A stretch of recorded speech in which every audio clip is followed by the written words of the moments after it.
शिव गुरु महाराज की जय हो, मैया पार्वती की जय। देखिए हाँ, साहब भैया 3 सूत दिए इतना अच्छा, और महादेव हमें इतना अच्छा शरीर दिए हैं, लेकिन हमको क्या करना है? देखिए कैसे गुरु बहना कह रही है।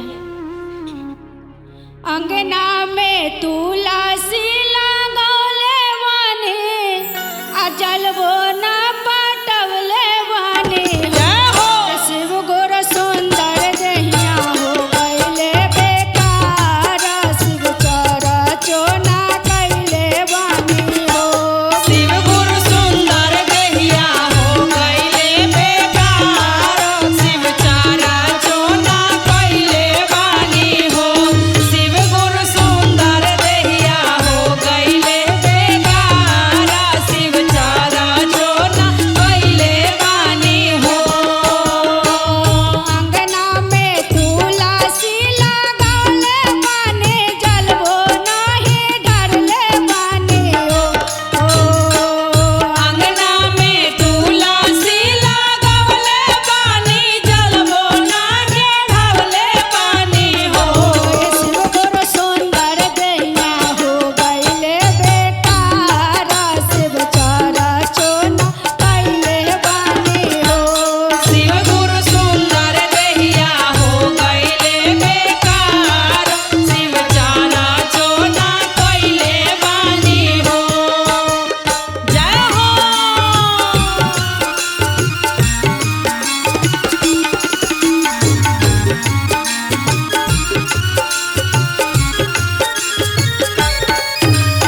सुंदर दहिया हो गईले बेकार, शिव चरचो ना कैले बानी हो। शिव गुरु सुंदर दहिया हो गईले बेकार, शिव चरचो ना कैले बानी हो। अंगना में सासू के बोलौले बानी, पैराबो ना लगले बानी हो। अंगना में सासू के बोलवले बानी, पैरो नाही लगले बानी हो। अंगना में सासू के बोलौले बानी, गोरवो नाही लगले बानी हो। हे शिव गुरु सुंदर दहिया हो गईले बेकार, शिव चरचो ना कैले बानी हो। शिव गुरु सुंदर दहिया हो गईले बेकार, शिव चरचो ना कैले बानी हो। शिव गुरु सुंदर दहिया हो गईले बेकार, शिव चरचो ना कैले बानी हो। जय हो। आई बहना झूम के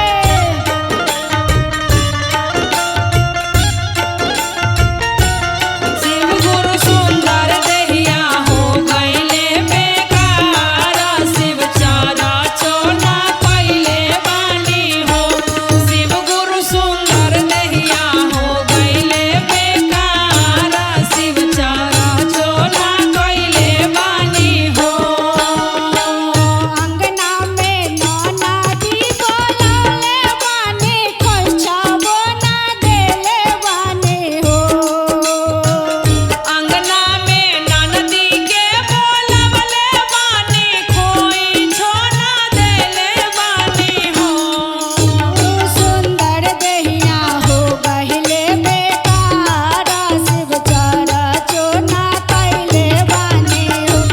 शिव जी सुंदर दहिया हो गईले बेकार, शिव चरचो ना कैले बानी हो। शिव गुरु सुंदर दहिया हो गईले बेकार, शिव चरचो ना कैले बानी हो। शिव गुरु सुंदर दहिया हो गईले बेकार, शिव चरचो ना कैले बानी हो। प्रेम से बोलिए शंकर भगवान की जय हो। प्रेम से बोलिए शिव गुरु महाराज की जय हो। मैया पार्वती की जय हो, जय हो, जय हो। और 3 सूत देने वाले हमारे साहब हरिंद्रानंद दीदी लीलामानंद जी की जय तो कैसे कहना है कविता दीदी? कैसे? चरचा में खिलल हई नामा हे गुरुजी तोहरे करानामा। चरचा में खिलल हई नामावा हे गुरुजी तोहरे करानामा। चरचा में खिलल हई नामावा हे गुरुजी तोहरे करानामा। चरचा में खिलल हई नामा हे गुरुजी तोहरे करानामा। चरचा में खिलल हई नामावा हे गुरुजी तोहरे करानामा। जय हो झूम के आवो शिव गुरु के दरबार में।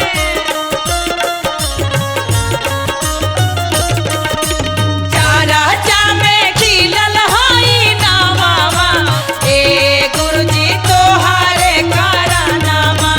चरचा में खिलल हई नामावा हे गुरुजी तोहरे करानामा। और क्या कहना है? कैसे?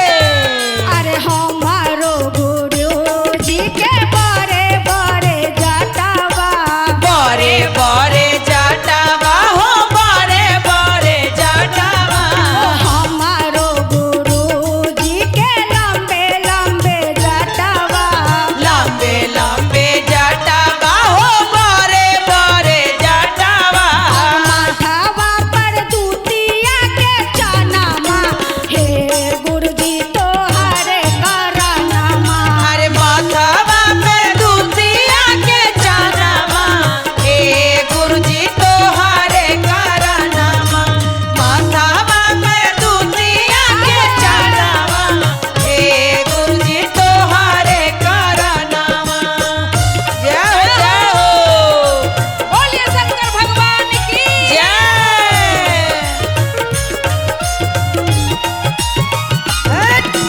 माथावा पर दूतिया के चनामा हे गुरुजी तोहरे करानामा।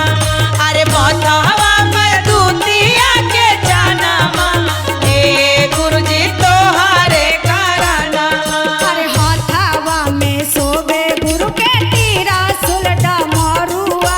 अरे तेरा सुलटा मारुआ हो तेरा सुलटा मारुआ। अरे हाथावा में सोबे गुरु के तीरा सुलटा मारुआ। अरे तेरा सुलटा मारुआ हो तेरा सुलटा मारुआ।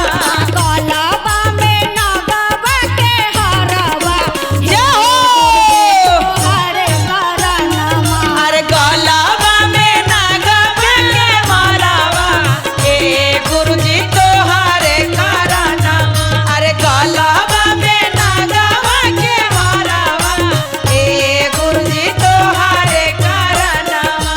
जय हो बोलिए शंकर भगवान की जय हो जय हो। गलावा में नागवा के मारावा हे गुरुजी तोहरे करानामा। अरे गलावा में नागवा के मारावा हे गुरुजी तोहरे करानामा। मार चरचा में खिलल हरी नामा हे गुरुजी तोहरे करानामा। चरचा में खिलल हई नामावा हे गुरुजी तोहरे करानामा। चरचा में खिलल हई नामावा हे गुरुजी तोहरे करानामा। चरचा में खिलल हई नामावा हे गुरुजी तोहरे करानामा। प्रेम से बोले शिव गुरु महाराज। जय हो।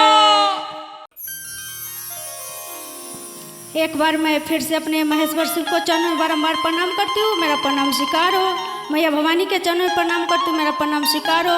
3 सूत्र देने वाले साहब हरिंद्रानंद दीदी लीलामानंद जी के चरणों में बारंबार प्रणाम करती हूँ। मेरा प्रणाम स्वीकार हो स्वीकार हो।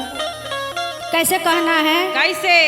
कि गुरु बिना ज्ञान कहाँ से पाइबा। गुरु बिना ज्ञान कहाँ से पाइबा। गुरु बिना ज्ञान कहाँ से पैबा।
शंकर भगवान